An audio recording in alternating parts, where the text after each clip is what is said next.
Կառավարիչը պետք է վարի անկողմնակալ, հավասարակշռված եւ օրենքից բխող վարույթ։ Կառավարչի կողմից խախտումները բնութագրվում են երկու ձևով՝ օրենքի պահանջի խախտում եւ էթիկայի կանոնների խախտում։ Սահմանված է տուժերի 4 տեսակ։ Օրենքը նախատեսում է, որ հնարավոր է, որ նաեւ կարգապահական վարույթ չհարուցվի, եթե թույլ է տվել էլի հաջորդական խախտումներ, կառավարչի որակավորումը կարող է դադարեցվել։ Սնանկության վարույթում ցանկացած վարույթի մասնակից ներկայացված լինի գրագետ փաստաբանի միջոցով։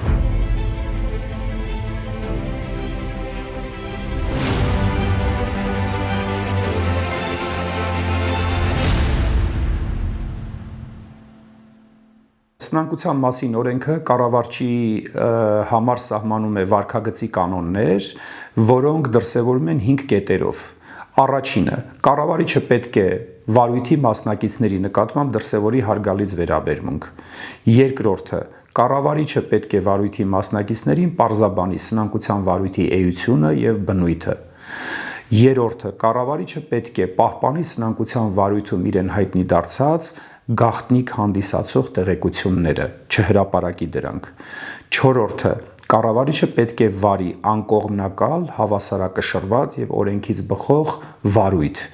Վարույթը պետք է իրականացնի ժամանակի եւ ռեսուրսների առավելագույն խնայողության սկզբունքով, եւ վերջինը՝ կառավարիչը պետք է իր գործունեությունը իրականացնի այնպես, որպեսզի վստահություն ձևավորի կառավարչի եւ համայնքի նկատմամբ։ Գործողությունը կարող է խախտում համարվել այն դեպքում, երբ որ կառավարիչը խախտել է օրենքի որևէ պահանջ կամ կարգապահական էթիկայի կանոնների որևէ խախտում է թույլ տվել։ Այս երկու դեպքերից որևէ մեկը կարող է դիտարկվել որպես կառավարչի կողմից թույլ տված խախտում։ Ինչ պահանջներ է նախատեսում օրենքը կառավարչի համար։ Առաջին՝ հարգալից եւ անկողմնակալ վերաբերմունք։ Կառավարիչը պարտավոր է ապահովել հարգալից եւ անկողմնակալ վերաբերմունք եւ պարտապանի եւ պարտատերերի նկատմամբ։ Երկրորդ՝ պարզաբանելու պարտականություն։ Կառավարիչը պարտավոր է կողմերին պարզաբանել սնանկության գործընթացի բնույթը։ Երրորդը՝ գաղտնիության պահպանում։ Կառավարիչը պահպանում է գործի ընթացքում իրեն հայտնի դարձած օրենքով պահպանվող գաղտնի տեղեկությունները։ Չորրորդը՝ սեմ ժամկետներ եւ նվազդ ծախսատարություն։ Լիազորությունները պետք է իրականացվեն հնարավոր սեղմ ժամկետում, ողջամիտ եւ նվազդ ծախսատարության սկզբունքով, առանց վարույթին, պարտապանի եւ պարտատիրոջ շահերին վնասելու։ Եվ հինգերորդը՝ վստահության ձևավորում։ Կառավարիչը պարտավոր է նպաստել կառավարիչների նկատմամբ վստահության ձևավորմանը։ Սնանկության գործով կառավարչի գործողությունների բողոքարկման իրավասություն ունի վարույթով շահագրգռված ցանկացած անձ։ Դրանք են պարտապանը, պարտատերը կամ պարտատերերը եւ վարույթով շահագրգռված այլ անձինք, օրինակ՝ երրորդ անձ գրավատուները, երաշխավորները, աճուրդի հայտատուները եւ այլն, այսինքն այն մասով, որ կառավարչի գործողությունները շոշափում են կամ կարող են շոշափել նրանց իրավունքները։ Ինչ կարգով պետք է բողոքարկել։ Բողոքարկման համար սահմանված է 10-օրյա ժամկետ այն օրվանից, երբ շահագրգիռ անձը, այն է վարույթի մասնակիցը կամ այլ շահառուն, գիտեր կամ պարտավոր էր իմանալ կառավարչի գործողություններով իր իրավունքի խախտման մասին։ Կառավարչի գործողությունների բողոքարկումը դատարանում ով եւ ուր։ Պարտապանը եւ պարտատերերը կարող են բողոքարկել կառավարչի գործողությունները կամ անգործությունը սնանկության գործը վարող դատավորին։ Ժամկետը 10 օր։ Բողոքը ներկայացվում է այն օրվանից 10 օրվա ընթացքում եւ բողոքարկողն իմացել է կամ պետք է իմացած լինել իր իրավունքի խախտման մասին։ Ընթացակարգը։ Բողոքին կցվում է կառավարչին պատճենն ուղարկելու ապացույցը, կառավարիչը 3 օրում կարող է առարկություն ներկայացնել, դատարանը բողոքը քննում է 7 օրվա ընթացքում։ Արդյունքը՝ դատարանը մերժում է բողոքը կամ լրիվ կամ մասնակի բավարարում է, կառավարչի գործողությունը անգործությունը ոչ իրավաչափ ճանաչելով, դատարանի կողմից կայացված որոշումը բողոքարկման ենթակա ակտ է։ Բողոքը ներկայացվում է սնանկության գործը վարող դատարանին, կառավարչի գործողությունը չի կարող բողոքարկվել այլ դատարաններում, կառավարչի գործողության բողոքարկումը չի կասեցնում կառավարչի գործողությունները եւ մեկ կարևոր հանգամանք կառավարչի գործողության բողոքարկումը չի կարող անդրադառնալ կառավարչի անգործության հետևանքների հարցին, այսինքն կառավարչի գործողության բողոքարկման դեպքում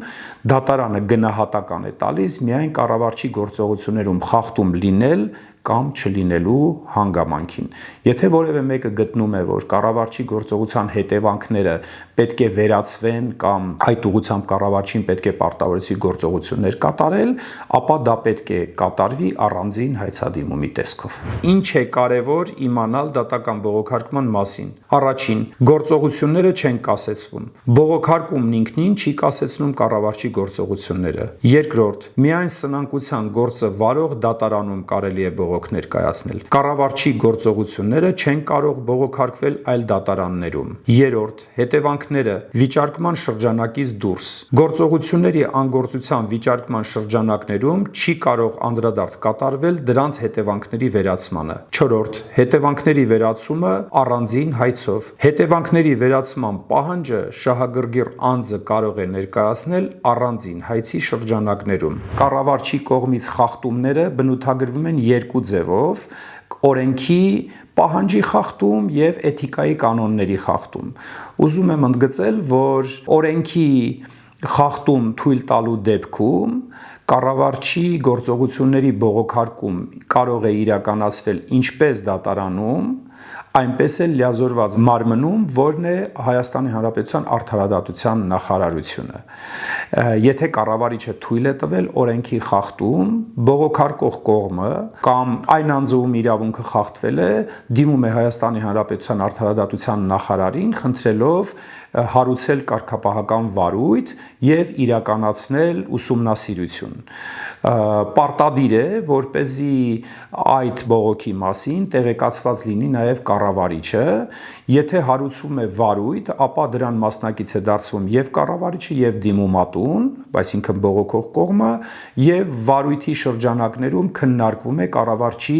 կողմից այս կամ այն խախտում թույլ տալու հանգամանքը։ Ինչպես նշեցի, դիմում ներկայացնելու ձևով է իրականացվում,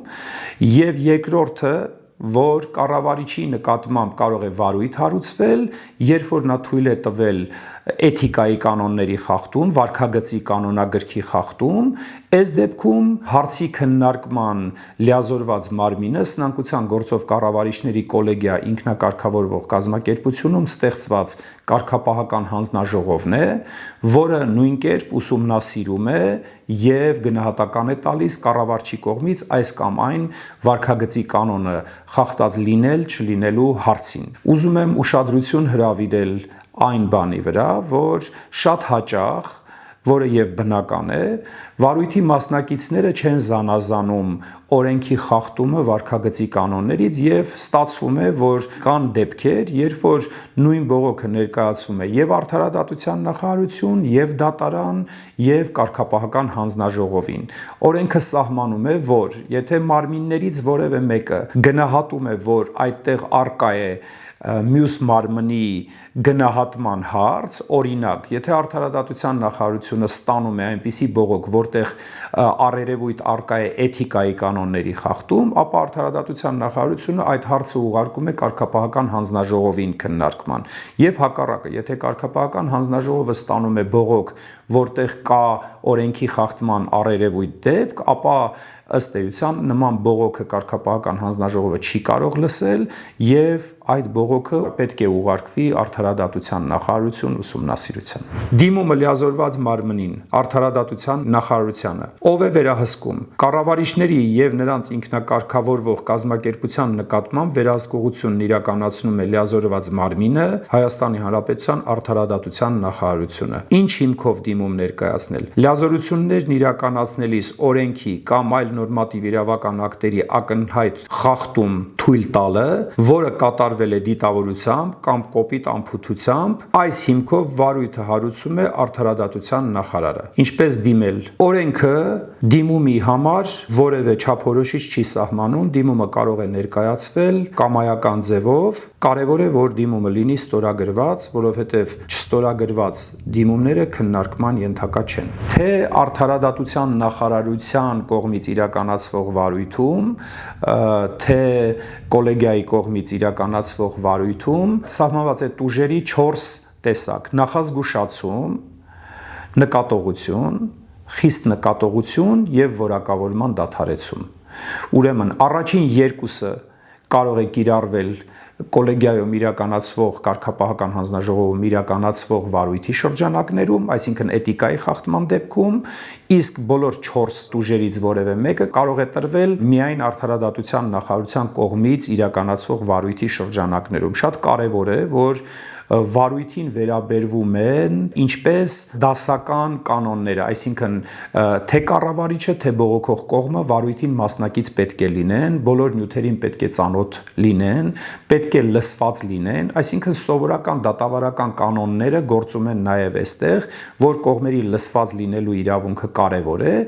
եւ կարգապահական հանձնաժողովը ուսումնասիրելով ներկայացված բողոքը տալիս է գնահատական։ Օրենքը նախատեսում է, որ հնարավոր է, որ նաև կարգապահական վարույթ չհարուցվի, հարուցված լինելու դեպքում կարող է կարգապահական վարույթը կարճվել, եթե խախտման դեպք արձանագրված չէ։ Կարգապահական վարույթը կոլեգիայի կարգապահական հանձնաժողովում։ Ինչ հիմքով։ Մասնագիտական վարքագծի կանոնները խախտելու հիմքով կարգապահական վարույթ հարուցում է կառավարիչների ինքնակարգավորող կազմակերպությունը իր կարգապահական հանձնաժողովի միջոցով։ Ժամկետը խախտման մասին հայտնի դառնալուց հետո եռամսյա ժամկետում, բայց ոչ ուշ, քան հիմքը ծագելուց 1 տարի հետո։ Կարգապահական տույժերը։ Օրենքը նախատեսում է 4 տեսակի տույժ՝ նախազգուշացում, նկատողություն, խիստ նկատողություն եւ որակավորման դադարեցում, կարգապահական հանձնաժողովի կողմից կարող է կիրառվել առաջին 2 կարգապահական տույժերից որևէ մեկը։ Սնանկության մասին օրենքը նախատեսում է նաեւ կառավարչի լիազորությունների դադարեցում։ Օրենքը մի շատ կարևոր դրույթ է սահմանել, որ ցանկացած կարգապահական պատասխանատվության միջոցի կիրառում պետք է լինի համաչափ տվյալ խախտմանը, որը բնական է, եւ եթե կառավարիչը թույլ է տվել այնպիսի խախտում, որը էական վնաս է պատճառել որևէ կողմի կամ սնանկության վարույթի տեսանկյունից ինքը էական խախտում է, արդեն դրա հետևանքը կիրառում է դատարանը, որը կարող է դադարեցնել կառավարչի լիազորությունները տվյալ վարույթի շրջանակներում։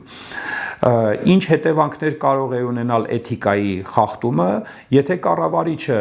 մի քանի անգամ խախտումներ է թույլ տվել եւ դրանք օրենքով սահմանված ժամկետում մարված չեն, ապա կառավարիչը կարող է դադարեցվել կոլեգիայի անդամակցությունից կամ եթե թույլ է տվել ելի հաջորդական խախտումներ, կառավարչի որակավորումը կարող է դադարեցվել։ Բայց ուզում եմ հանուն արդարության նշել, որ բազմաթիվ դեպքերում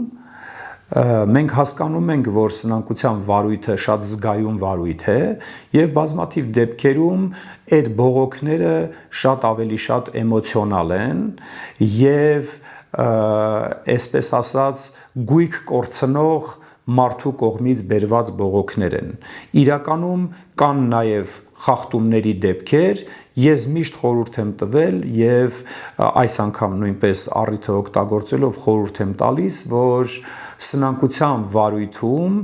ցանկացած վարույթի մասնակից ներկայացված լինի գրագետ փաստաբանի միջոցով, որովհետև իրական գնահատական կարող է տրվել գործողություններին առնվազն գոնե գրագետ փաստաբանի խորհուրդը լսելուց հետո։ Ինչ հետևանքներ կարող են առաջանալ կառավարչի համար։ Առաջին՝ լիազորությունների վաղաժամկետ դադարեցում։ Դատարանն իր նախաձեռնությամբ պարտատերերի խորհրդի, պարտատերերի ժողովի, պարտատիրոջ կամ պարտապանի միջնորդությամբ դադարեցնում է լիազորությունները, եթե կառավարիչը չի կատարում կամ ոչ պատշաճ է կատարում դրանք։ Խախտում վերացնելու հնարավորություն։ Մինչև որոշում կայացնելը դատարանը ծանոթում է կառավարչին 3 օրում դիրքորոշում ներկայացնելու համար եւ սահմանում ողջամիտ ժամկետ խախտումներ խախտումները վերացնելու համար, եթե հնարավոր է դրանք վերացնել։ Խախտումները վերացնելու դեպքում լիազորությունները չեն դադարեցվում։ Գույքային պատասխանատվություն։ Կառավարիչը լրիվ գույքային պատասխանատվություն է կրում պարտապանին եւ պարտատիրոջն իր մեղքով պատճառված վնասի համար։ Ապահովագրական երաշխիքը։ Կառավարչի պատասխանատվությունն ապահովագրվում է առնվազն նվազագույն աշխատավարձի 5000 պատիկի չափով, վնաս կրած պարտապանը եւ պարտատերը համարվում են շահառու։